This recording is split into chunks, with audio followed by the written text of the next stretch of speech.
Hello friends, welcome to MLT notes. आज का हमारा टॉपिक है जॉन्डिस।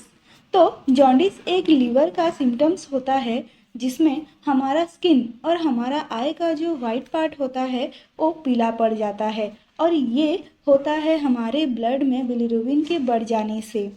अब बिलीरुबिन क्या होता है? जब हमारे बॉडी के आरबीसी यानी red blood cell break down होते हैं, टूट जाते हैं, एक येलो पिगमेंट बनता है। जब बिलीरुबिन के मेटाबॉलिज्म में कुछ गड़बड़ हो जाता है तभी हमारे बॉडी में बिलीरुबिन का मात्रा बढ़ जाता है। बिलीरुबिन दो टाइप के होते हैं, कंजुगेटेड बिलीरुबिन और अनकंजुगेटेड बिलीरुबिन। कंजुगेटेड बिलीरुबिन, इसको डायरेक्ट बिलीरुबिन भी कहते हैं और ये वाटर सोल्यूबल होता है। अनकंजुगेटेड बिलीरुबिन को प्रोसेस करके लिवर कंजुगेटेड बिलीरुबिन बनाता है शुगर मॉलिक्यूल के साथ बाइंडिंग करके। इसको डायरेक्ट ब्लड टेस्ट से पता लगाया जा सकता है। अनकंजुगेटेड बिलीरुबिन, इसको इनडायरेक्ट बिलीरुबिन भी कहते हैं और ये वाटर इनसॉल्युबल होता है। ये एल्बुमिन के साथ बाउंड होता है जो कि इसे लिवर तक पहुंचाता है। ये डायरेक्ट ब्लड टेस्ट से नहीं निकाला जा सकता। इसे टोटल बिलीरुबिन के वैल्यू से डायरेक्ट बिलीरुबिन के वैल्यू को माइनस करके निकाला जाता है। टोटल बिलीरुबिन, कंजुगेटेड बिलीरुबिन और अनकंजुगेटेड बिलीरुबिन मिलके टोटल बिलीरुबिन बनाते हैं। हीमोग्लोबिन का जो हीम पार्ट होता है उसका ब्रेकडाउन होने के बाद अनकंजुगेटेड बिलीरुबिन एल्बुमिन के साथ बाउंड होकर ट्रांसफ़र होता है स्प्लीन से लिवर तक। फिर लिवर में ये एक एंजाइम ग्लूकुरोनाइल ट्रांसफरेज के मदद से ग्लूकुरोनिक एसिड के साथ कंजुगेट होता है।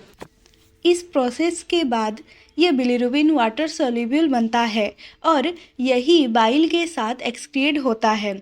कई बार कुछ लिवर डिजीज़ जैसे गॉल ब्लैडर ऑब्स्ट्रक्शन और एक्सेसिव आरबीसी ब्रेकडाउन या डार्क यूरिन आना या फिर पेल स्टूल के कारण बिलीरुबिन का वैल्यू बढ़ जाता है। न्यूबॉर्न में इनमेच्योर लिवर फंक्शन के लिए जॉन्डिस ज़्यादा देखने को मिलता है। अगर हम टाइप ऑफ जॉन्डिस के बारे में बात करें तो 3 टाइप के जॉन्डिस होते हैं, pre hepatic jaundice, hepatic jaundice और post hepatic jaundice. Pre hepatic jaundice, इसमें कुछ हिमोलाइटिक डिसऑर्डर के कारण लिवर में जाने से पहले ही बिलीरुबिन का मात्रा बढ़ जाता है और इसीलिए टोटल और इनडायरेक्ट बिलीरुबिन का वैल्यू बढ़ जाता है। एग्जाम्पल, जैसे कि किन किन केस में प्री हेपेटिक जॉन्डिस देखने को मिलता है। सिकल सेल एनीमिया, यह एक जेनेटिक कंडीशन है जिसमें कि आरबीसी का शेप सिकल शेप या फिर सी शेप का हो जाता है जो कि नॉर्मल टाइम से पहले ही टूट जाते हैं। हेमोलाइटिक एनीमिया, जिसमें आरबीसी का डिस्ट्रक्शन बढ़ जाता है। स्पेरोसाइटोसिस, यह एक जेनेटिक कंडीशन है जिसमें आरबीसी का एबनॉर्मल शेप होता है जिससे वह जल्दी ही टूट जाता है। थैलेसेमिया, यह भी एक जेनेटिक कंडीशन है जिसमें इरेगुलर हीमोग्लोबिन प्रोड्यूस होते हैं। मलेरिया, यह एक ब्लड इन्फेक्शन है जो पैरासाइट के कारण होता है और इसमें भी प्री हेपेटिक जॉन्डिस होने के चांसेस बढ़ जाते हैं। फिर हम आते हैं प्री हेपेटिक जॉन्डिस के कुछ सिम्टम्स, जैसे कि यूरिन का डार्क कलर होना, पेल स्टूल आना, स्किन का पीला दिखना, वजन घटना, बुखार या फिर पेट दर्द करना। हेपेटिक जॉन्डिस की बात करें तो जब हमारे लिवर के सेल कुछ डिफेक्ट के कारण अच्छे से काम नहीं कर पाते तभी हेपेटिक जॉन्डिस होता है। इसीलिए इसको हेपेटोसेल्युलर जॉन्डिस भी कहा जाता है। लिवर सेल के डिफेक्ट के कारण अनकंजुगेटेड बिलीरुबिन कंजुगेटेड नहीं बन पाते तो ब्लड में बिलीरुबिन का मात्रा बढ़ जाता है और इसे डायरेक्ट, इनडायरेक्ट, टोटल सभी बिलीरुबिन का वैल्यू बढ़ जाता है। एग्जाम्पल, जैसे कि किन किन केस में हेपेटिक जॉन्डिस देखने को मिलता है या फिर हम यह बोल सकते हैं कि किन किन केस में हेपेटिक सेल अफेक्टेड होते हैं और अच्छे से काम नहीं कर पाते। पहला है सिरोसिस, जिसमें लिवर सेल मर जाते हैं या फिर क्षतिग्रस्त हो जाते हैं और दाने पड़ जाते हैं जिससे लिवर सेल अपना काम नहीं कर पाते। वायरल हेपेटाइटिस, इसमें हेपेटाइटिस वायरस के कारण लिवर इन्फ्लामेशन देखने को मिलता है, जिससे कि उसके सेल क्षतिग्रस्त होते हैं। अल्कोहलिक हेपेटाइटिस, ज़्यादा ड्रिंकिंग करने से भी लिवर सेल पर प्रेशर पड़ता है और लिवर टिश्यू डैमेज होते हैं। फिर आते हैं प्राइमरी बिलियरी सिरोसिस। यह होने से बाइल डक्ट डैमेज होता है, जिससे कि बाइल प्रोसेसिंग में दिक्कत आता है। हेपेटिक जॉन्डिस के कुछ सिम्टम्स होते हैं, जैसे स्किन इचिंग, वीकनेस, मसल्स और joint pain, dark colour urine, pale stool, बुखार आना, उल्टी होना, भूख ना करना, ऐसे कुछ कुछ सिम्टम्स दिखाई देते हैं। अब बात करें पोस्ट हेपेटिक जॉन्डिस की।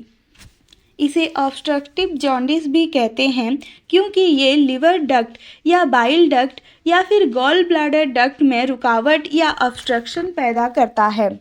गॉल ब्लैडर में कार्सिनोमा या बाइल डक्ट में स्टोन के कारण भी यह होता है, जिससे ब्लड सीरम में डायरेक्ट बिलिरुबिन और टोटल बिलिरुबिन का मात्रा बढ़ जाता है। आइए जानते हैं किन किन केस में पोस्ट हेपेटिक जॉन्डिस होता है। गॉल स्टोन, इसमें गॉल ब्लैडर में हार्ड कैल्शियम डिपॉजिट होने के कारण बाइल डक्ट ब्लॉक हो जाते हैं। बिलियरी अट्रेसिया, यह एक जेनेटिक कंडीशन है जिसमें बाइल डक्ट पतला होता है या फिर होता ही नहीं है।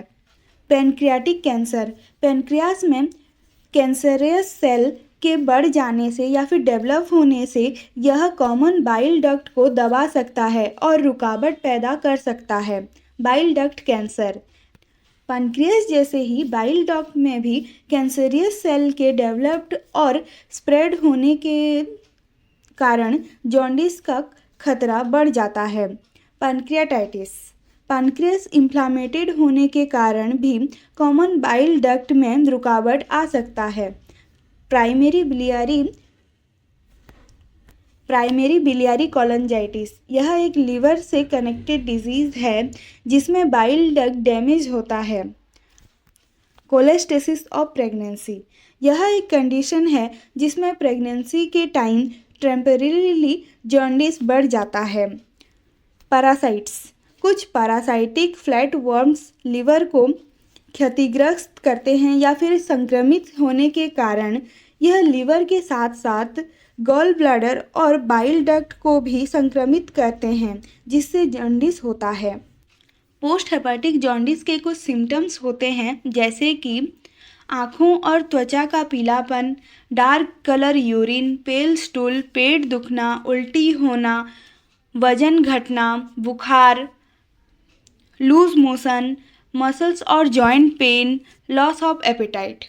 फिर आते हैं हम जॉन्डिस के डायग्नोसिस पर। एक common updated method Dizo method से जॉन्डिस टेस्ट होता है। इसमें फास्टिंग ब्लड सैंपल प्रेफर किया जाता है और सीरम सेपरेटेड करने के बाद डायग्नोसिस स्टार्ट करते हैं।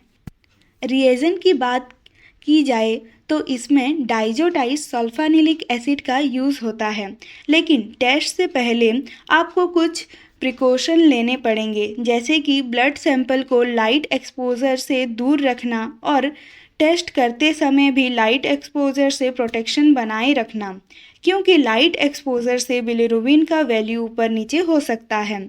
इसीलिए ब्लड कलेक्शन के समय अम्बर कलर ट्यूब का यूज़ करना चाहिए और डार्क कंडीशन में रखना चाहिए। अब डायरेक्ट बिलिरुबिन की टेस्टिंग में हमें एक क्यूवेट लेकर सही मात्रा में डाइजो रिएजेंट और सीरम मिलाकर मिक्स करके रखना है और एक स्पेसिफिक टाइम के बाद 540 नैनोमीटर के वेवलेंथ में इसे कैलोरीमीटर या स्पेक्ट्रोफोटोमीटर में मेज़र कर लेना है।